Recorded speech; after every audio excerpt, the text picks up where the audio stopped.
For example if I am typing google.com, ये नाम है, एंटर किया google.com खुला। The reason is very simple, अगर मैं आपको google.com का आईपी निकाल के दिखाऊं तो ये मिल गया। Fine, this is the IP address of the DNS, and if I'm typing this IP address in my browser here itself, again Google ही खुलेगा। See, because हमें IP कौन देता है, हमें IP देता है DNS, तो इसलिए ये कमांड से मैंने पता कर लिया कि DNS का IP, सॉरी गूगल का IP ये है। सिंपल। तो अभी आप समझ लो कि एक बार के लिए you know what is DNS. Simply a server that is going to receive a request just after hitting the website in your browser, and then this server will give you the IP address. तो actually ये number 2 यहाँ नहीं होगा, मैं इसे erase कर देता हूँ। नंबर 2 यहाँ, सॉरी कैंसिल, नंबर 2 यहाँ नहीं होगा, राइट। नंबर 2 क्या होता है, when you hit the website, DNS के पास जाएगा, DNS will give you the IP address of the server. Number 2 ये होता है, इस सर्वर का IP आपको DNS देगा। Then you will be sending request to this one on behalf of HTTP और HTTPS request, ये होगा आपका third. So you are sending request to DNS and DNS आपको IP देगा, then you will be connecting to this one. ठीक है, ऐसा हमें लगता है कि हमारी वेबसाइट यहाँ चल रही है। ठीक है, समझ में आ रहा है?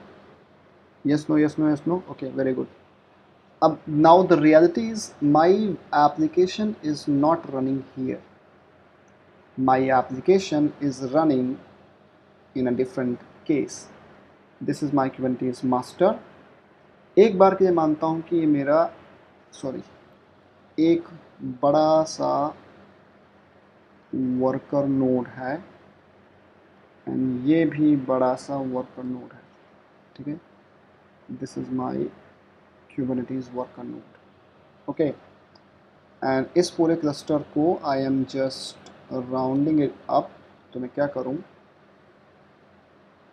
यार, बड़ा सा सर्कल कैसे बनेगा, ऐसा बनता है। तो this is your Kubernetes cluster, fine, यह Kubernetes क्लस्टर है, and this is your NFS server जो बाहर पड़ा है। ठीक है, नाउ सो हमारी एप्लीकेशन यहाँ तो चल नहीं रही, हमारी एप्लीकेशन यहाँ चलेगी। तो let's say I am going to design this one. अब एप्लीकेशन रियल दुनिया से एक्सेस कैसे होती है, जब हमने नोड पोर्ट टाइप की सर्विस बनाई हो, नोड पोर्ट या फिर लोड बैलेंसर। तो हम लोग क्या करेंगे, हमने नोड पोर्ट बनाया, मान लो उस पोर्ट का नंबर आया 30090, ये हमारे मास्टर और वर्कर 1 एंड वर्कर 2 के साथ नोड पोर्ट एक्सेस हो गया। अभी आप जानते हो कि एज अ यूज़र आप डायरेक्टली चाहो तो मास्टर IP या के साथ ये port number if you are going to use, या वर्कर IP के साथ भी, तो आपको एप्लीकेशन मिल जाएगी। ठीक है, ये बात आप समझते हैं कि अगर इनमें से किसी का IP आप लिखोगे पोर्ट के साथ मिल जाएगा, लेकिन ये कनेक्शन किसी भी रियल वर्ल्ड एप्लीकेशन के लिए नॉट एक्सेप्ट, यानी कि एक नॉर्मल यूज़र, यानी कि ये मैं और आप, हम Kubernetes की IP से कभी कनेक्ट नहीं कर सकते। ये है Kubernetes की सिक्योरिटी बाय डिफ़ॉल्ट जो हमें बना के रखनी चाहिए। ठीक है, अब मुझे यहाँ तक ग्रीन सिग्नल दे दो कि आपको हमेशा ये आज तक लगा था कि हम एप्लीकेशन ऐसे एक्सेस करते आए हैं, but this is never going to happen in any of the company like Google, Cisco, Microsoft, Accenture, Walmart, जहाँ जहाँ भी मैंने अभी ट्रेनिंग दी है, ऐसा कहीं भी नहीं है। वी कैन नॉट हिट और we can not access our application like this. ठीक है, हम हमेशा एप्लीकेशन को ऐसे नाम से एक्सेस करेंगे। ठीक है, तो यस यस यस, बस फटाफट दे दो। कि हम पहला मेथड यूज़ करेंगे, दूसरा मेथड यूज़ नहीं करेंगे कभी भी, राइट। तो उसी के बिहाफ पे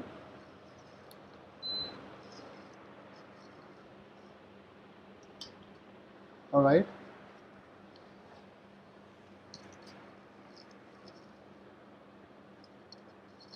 सो ठीक है, अभी समझ में आ रहा होगा, आना चाहिए, I mean, alright, fine. So now what I'm going to do is I am going to use this। तो हम लोग क्या करेंगे, अब ये सर्वर पे आएगा, इसे हम मानते हैं कि रियल वर्ड में इसे हम बोलते हैं load balancer, because this server will be sending traffic to master and minion IP जो भी नोड पोर्ट के साथ अटैच्ड है। तो ये लोड बैलेंसर मास्टर आईपी है और वर्कर, वैसे वर्कर मास्टर का भी होता नहीं है, वर्कर आईपी, तो वर्कर आईपी 1, वर्कर आईपी 2, इन दोनों वर्कर आईपी के इस पोर्ट नंबर पे ये लोड बैलेंसर ट्रैफिक सेंड करेगा, ठीक है। तो हुआ क्या कि ऐसा कुछ सेंड किया ट्रैफिक इस मशीन ने जो लोड बैलेंसर था। तो ये number I am giving like a number 4। See number first, we will be typing this ktslove.ashutosh.in in our browser. ये कहाँ जाएगा, डीएनएस के पास जाएगा। डीएनएस हमें इसका आईपी देगा, किसका आईपी देगा, इस लोड बैलेंसर मशीन का आईपी देगा। तो हम अपना जो HTTP रिक्वेस्ट है या HTTPS रिक्वेस्ट हो कहाँ भेजेंगे, इसे भेजेंगे। The application is not running here, so this load balancer server will be sending request to the node port और load balancer port of the worker 1 and worker 2 IP, दोनों को एक साथ भेजेगा ताकि लोड बैलेंस हो जाए। तो स्टेप नंबर 4 भी समझ में आ रहा है। अब हमें ये बात समझ में आती है कि जो नोड पोर्ट में पोर्ट नंबर बनता है, ये पोर्ट नंबर किसी ना किसी सर्विस ने बनाया होगा। तो for example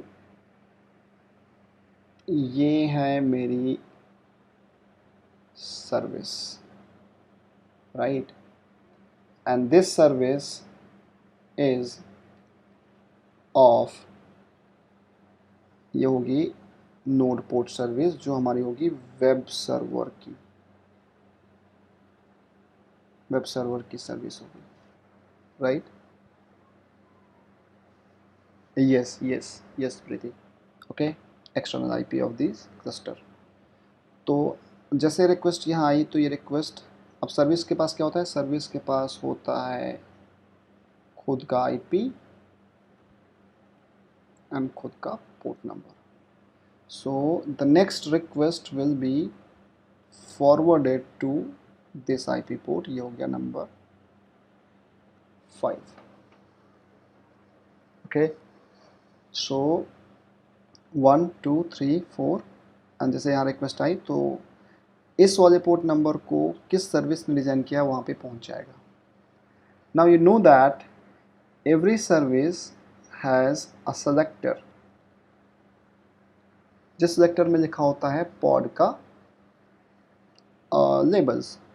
So let's say on the worker node 1 I am having web server pod, क्या मेरे पास वेब पॉड है। सो सेलेक्टर और लेबल के बिहाफ पे what is going to happen is this service will be forwarding traffic to the this web pod and that is number 6, fine. Rest story आपको पता है, इस वेब पॉड में जो माउंटेड है वो PVC है, PVC ने जहाँ से स्टोरेज क्लेम किया है वो PV था और PV ने जहाँ से स्टोरेज क्लेम किया था वो NFS था, ठीक है। अभी तो ये सिर्फ वेब सर्वर की बात हुई है नंबर 6 तक। तो अगर हम 6 नंबर तक समझ पा रहे हैं तो एग्जैक्टली यहाँ पे यस मैसेज बनता है that till number 6 you are able to understand how exactly the traffic flow is going to happen in case of Kubernetes based application. So definitely a load balancer like this will be required that will forward the traffic of your connection to the here. Okay, so your response that from 1 to 6 without any confusion everything is perfectly fine. All right, cool. So now if everything fine, let's talk about the database pod. So my connection is here. So अब क्या होगा? Now how this pod, web pod, will be accessing database pod. So let's say in worker node 2 your database pod is running. Okay, and you also know that we are going to use PVC, persistent volume claim, and persistent volume claim will take storage from PV, and this PV is also taking storage from NFS. ये किसी और resource से भी ले सकता था. तो this database pod is running in same or in another worker node, that doesn't really matter, but yes, हाँ ये वेब pod चल रहा है. इसने भी एक वॉल्यूम माउंट की है PVC से, जो इसने PVC स्टोरेज लिया है. But in real world we never expose this database pod to any of the public people like me and you. तो अगर हम किसी pod को पूरी दुनिया से एक्सेस नहीं कराना चाहते तो in that case we are going to create a service, right? We are going to create a service. That service will be of DB service, database की सर्विस होगी. और अगर हमें दुनिया से या Kubernetes क्लस्टर के बाहर से एक्सेस नहीं करवाना तो the third type of Kubernetes service that we can create is cluster IP. Fine, cluster IP service हम बना देंगे and that cluster IP service also have IP address and the port number. ठीक है, आपको ये भी पता है, जैसे हमने इस सर्विस का नाम दे दिया, जैसे मान लो इस सर्विस का हमने नाम दिया था वेब S1 एंड इस सर्विस का नाम दे दिया DB S2. ठीक है, तो सर्विस का नाम भी होता है, सर्विस का IP पोर्ट भी होता है. Now how your database, sorry, how your web port will be connecting to database. So ये ऐसे कभी नहीं एक्सेस कर सकता या नहीं करवाना चाहिए, ऐसे मान सकते हैं. ठीक है, तो ये ऐसे नहीं होगा. सो जैसे आपने कनेक्शन यहाँ भेजा, now your web server will be connecting to the service of database pod, that is connection number 7. Now you know that this database service also has selector section. Okay, now this will be forwarding the traffic to this number 8. Alright, तो मैं finally एक line draw करता हूँ जो मुझे ऐसा लगता है कि आपके कन्फ्यूज़न दूर करेगी. So this is Ashutosh and I'm going to type this URL in my PC on a browser. That is number one step. Then I'll be automatically redirecting to DNS and DNS will respond me with the IP address. Then I'll be sending a request to any of the load balancer. It is an automation process by using either of the HTTP or HTTPS protocol. Now this load balancer will be hitting the node port or load balancer service of the web server, and the connection will be receiving here, and now the connection will be redirected to the service of your web server. Now web server will forward the traffic to the web server service, will forward the traffic to the pod of the web server, and if you are accessing database, then this web server cannot access pod like this. It's not possible. it will go to the service of database pod, and this database service will be creating of cluster IP type. I hope आपको याद होगा कि 4 type की service होती थी, node port, load balancer, cluster IP और external name. So now आपको समझ में आएगा क्लस्टर आईपी का यूज़ होता है जब अंदर ही अंदर सिर्फ एक्सेस हो. Now this database pod is having this one, so it will forward the traffic to here. Now whatever database you will be creating or table you will be updating, that will be mounted on this one. तो ultimately आपका database कहाँ बनेगा? यहाँ बनेगा.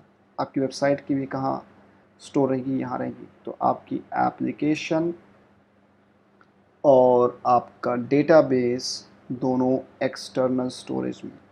तो किसी reason से अगर पूरा कुबरनेटिस क्लस्टर भी तहस नहस हो गया, मतलब लंका में आग लग गई, still your data is safe.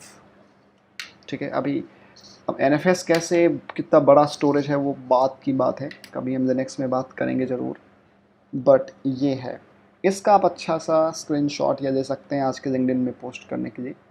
This is a very, बहुत डीप लेवल पे तो नहीं मैं बोल सकता, लेकिन हाँ फिर भी एक अच्छे लेवल पे पैकेट फॉरवर्डिंग आपको मिल गई यहाँ पे. ठीक है. यदि ये सब कुछ बिल्कुल आपको समझ में आ रहा है तो thumbs up, right.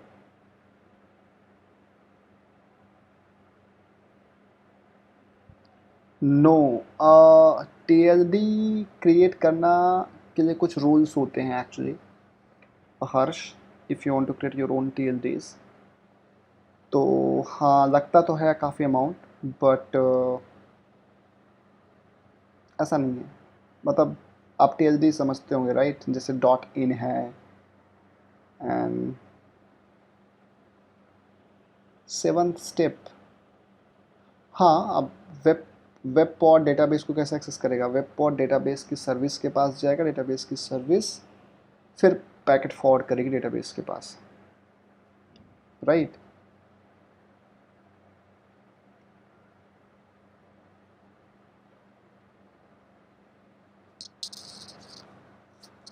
Okay, so give your response in a very फटाफट way so that I can show you this one. अभी ऑनेस्टली जिसके समझ में आया वही हाँ बोलेगा, नहीं तो आप बोल सकते हैं सर ठीक है अभी तो क्या ही कर सकते हैं, राइट. वैसे आई होप, मुझे उम्मीद है पूरी कि आपको समझ में आ जाना चाहिए. ठीक है. Okay, cool. So let's deploy this. All right. Understood. Cool. Fine. Hello. Hi. All right. So now I'm going to do here. तो मैं एक नाम देता हूँ. Let's say WordPress. and मैं WordPress के अंदर गया. सबसे पहले मैं क्या करूँगा? I know I don't have any PV, क्योंकि हमने कल जो भी था हमने उड़ा दिया था. Get PV. सही, मुझे लगता नहीं एक भी PV नहीं है. So what I'm going to do, I'm going to log into my NFS server to check मेरा पूरा का पूरा डेटा खाली है.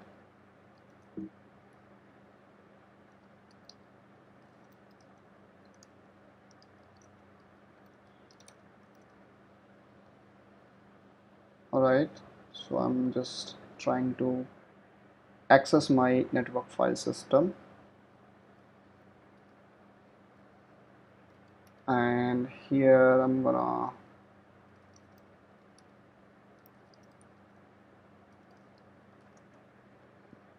data 1 and data 2, fine, data 3 और data 4. सब कुछ मैं यहाँ से रिमूव कर रहा हूँ. data 4 and data 5.